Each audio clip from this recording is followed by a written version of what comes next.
Terus mengenai malam ini, malam nuzul Quran, yaitu malam turunnya Al-Quran. Nah itu yang diturunkan pada hari ke-16 malam ke-17 bulan Ramadan. Kalau dikatakan bahasa Jawa, meduk aturan Allah. Jadi turun meduk Al-Quran, aturan Allah, perintah-perintah Allah yang harus kita laksanakan, yang dari Allah, kalamullah. Jadi sebelum Quran turun atau sebelum aturan-aturan Allah turun, sebelum aturan Allah turun, niku umat masyarakat manusia terjadi kerusakan. Di mana di situ disebut zaman jahiliyah, zaman kebodohan. Kemudian setelah Quran turun, setelah Nabi Muhammad SAW ditugasi Allah sekaligus sebagai kasih Allah secara lahiriah. Di situ Allah menciptakan, membuat aturan-aturan. Aturan-aturan itu yang diperuntukkan untuk anak-anak manusia, anak-anak keturunan Nabi Adam dan Ibu Hawa. Di mana aturan itu yang lazim kita kenal Al-Quran, Allah. Terus pertanyaannya, setelah beberapa ratus tahun, sekitar 1400 tahun saat ini, akankah kita sebagai manusia yang mengakui sebagai agama Islam, yang mengakui sebagai Nabi Muhammad adalah pimpinan kita dan Nabi kita, masihkah kita melakukan Al-Quran itu? Saya yakin, benar-benar yakin Al-Quran sebagai kitab suci agama Islam. Akan tetapi pertanyaannya, walaupun meyakini, masihkah kita melakukan perintah Allah dalam Al-Quran? Pertanyaan itu. Nah di sini itu perlu penjelasan, perlu keterangan. Kalau di luar itu berusaha pada orang pada murid tidak bisa. Murid itu apa sebenarnya? Murid itu guru yang mengajari para murid. Sebenarnya kalau menurut arti itu Pak Ayas itu juga dikatakan murid karena mengajari, menunjukkan salah dia. Semuanya yang menjadi pemurid ini bisa dikatakan murid. Kalau menurut arti itu.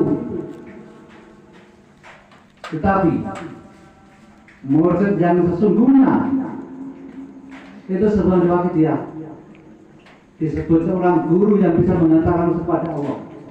Bahkan di situ disebutkan Bismillahirrahmanirrahim, man lam yakul lahu syaitani sayhahu. Barang siapa usul kepada Allah tanpa seorang guru, alibillah kamil gurunya syaitan. Akan tapi semenjak wakilnya ada, bagi pengawas wakilnya bahaya majid kodas Rasulullah mu'alifnya yang punya wakilnya itu menghilangkan istilah guru dan murid. Kenapa demikian? Beliau sangat paham, beliau sangat mengerti kalau istilah guru dan murid itu sangat berat bagi murid sendiri, berat kepada guru. Bahkan beliau pernah dawuh, kulo kiambang dari murid, belum sanggup, dari guru. Seorang murid itu harus sebagai mayat, apapun yang diminta guru harus kita berikan. Walaupun istri yang kita cinta diminta guru kita berikan. Kalau kita ingin diakui murid oleh guru itu, saran seperti itu. Seorang guru juga berat, harus mampu mengatakan usul pada SWT. Maka itu beliau Mbah Yai Qaddasallahu sirrah ditugasi membenahi umat. Dan dalam tugas itu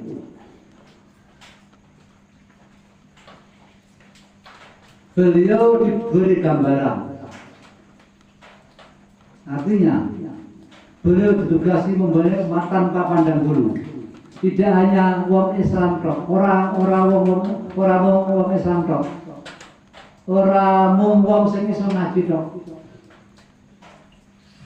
Ora mung wong sing iso Quran tok. Beliau ditugasi membenahi seluruh umat manusia yang rusak.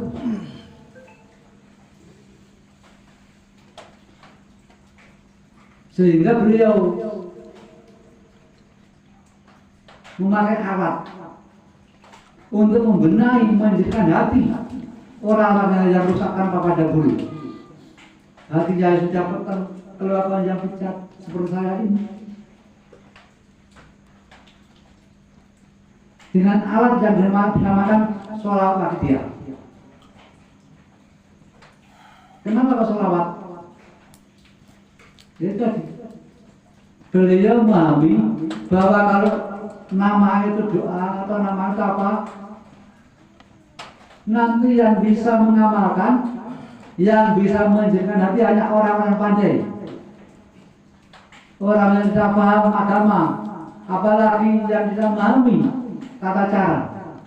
Itu tidak bisa. Sehingga beliau memakai alat yang dinamakan sholawat dengan tujuan semuanya, entah itu pandai atau tidak, pintar membuatan, ngerti Quran membuatan, insya Allah mampu meresiki hati. Nanging, nangis lagi. Kalau kita mengamalkan sholat dia, kanti penetapan lillah dari perintah Allah, penetapan niat dari Rasul, dari tuntunan beliau Rasulullah Sallallahu Alaihi Wasallam. Kanti penetapan niat lillah dari bimbingan Mbah Yai lah. Niki sing terakhir sangat. Mau sholawat dari bimbingan Mbah Yai. Nanging perbuatane pertentangan Mbah Yai. Ini kok sing bersakit. Ini pun betul itu. Ini nafsi. Sing artinya dewi-dewi. Otomatis lele bos. Niku dalam segala gerak-gerik kita. Ya. Baik kelakuan kita di dalam melakukan pengamalan sholat dia, baik di dalam interaksi dengan manusia lain, kita harus punya adab seperti apa yang dicontohkan banyak. Kita ada beradab, menyangka orang lebih jelek daripada kita, itu sudah tidak lulus. Ini ku sampun buat lulus. Terus acara dia, Mbah Yai menghendaki dalam satu hari, satu malam, minimal satu kali mujadah dengan alat 717. Usbu'iyah dalam satu minggu sekali harus dilaksanakan. Dan beliau usbu'iyah tondo enek apa orang yang golongan bukan misi Allah. Terus sahriyah, terus rubuh sana, terus sana dulu bro. Nah di sini ada beliau yang berhak menyelenggarakan semua itu ada PSB, penyias wakil dia. Terus kita mengadakan dengan pribadi, mengadakan keluhan sendiri dengan pribadi tanpa memberitahukan apalagi izin PSB dan bersangkutan. Berarti itu juga jadi bos menentang Mbah Yai. Walaupun kita dengan serba ada, semuanya kita tas demikian indahnya. Tetapi kalau tidak ada izin, apalagi tidak ada keterlibatan pengurus PSB yang bersangkutan, maka tidak akan sah.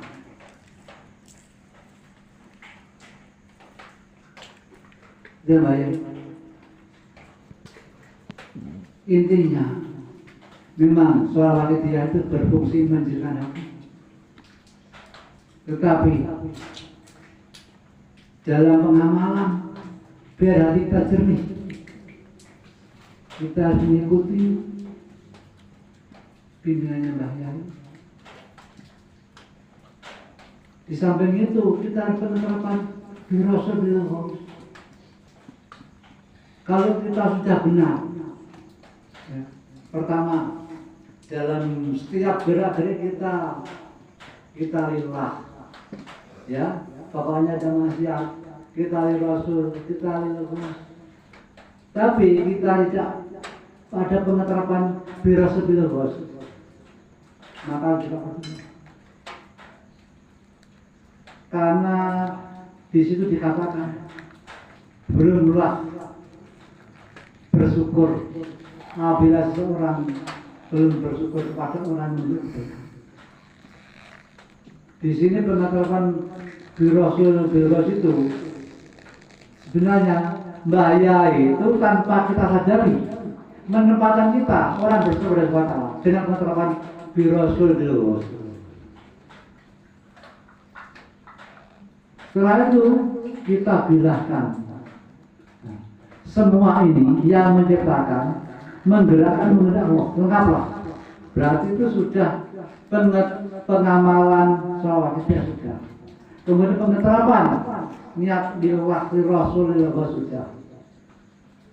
Pengeterapan Birroso sudah.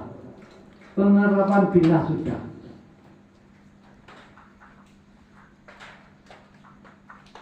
Itu belum cukup sudah baik. Kalau masih mengamalkan itu masih dikatakan pembaca, bukan pengamal. Loh, kok gitu? Iya. Karena perjuangan Hafidh Allah meliputi 3 perkara. Yang pertama, soal wakidiyah sebagai amalannya yang berfungsi menjadikan hati. Yang kedua, ajaran wakidiyah disebut petunjuk penerapan ilmu ketauhidan. Yang ketiga, tidak pandang bulu. Nah, kalau ketiga-tiganya kita lakukan bersama, insya Allah kita akan mendapatkan kejutan hati yang maha billah.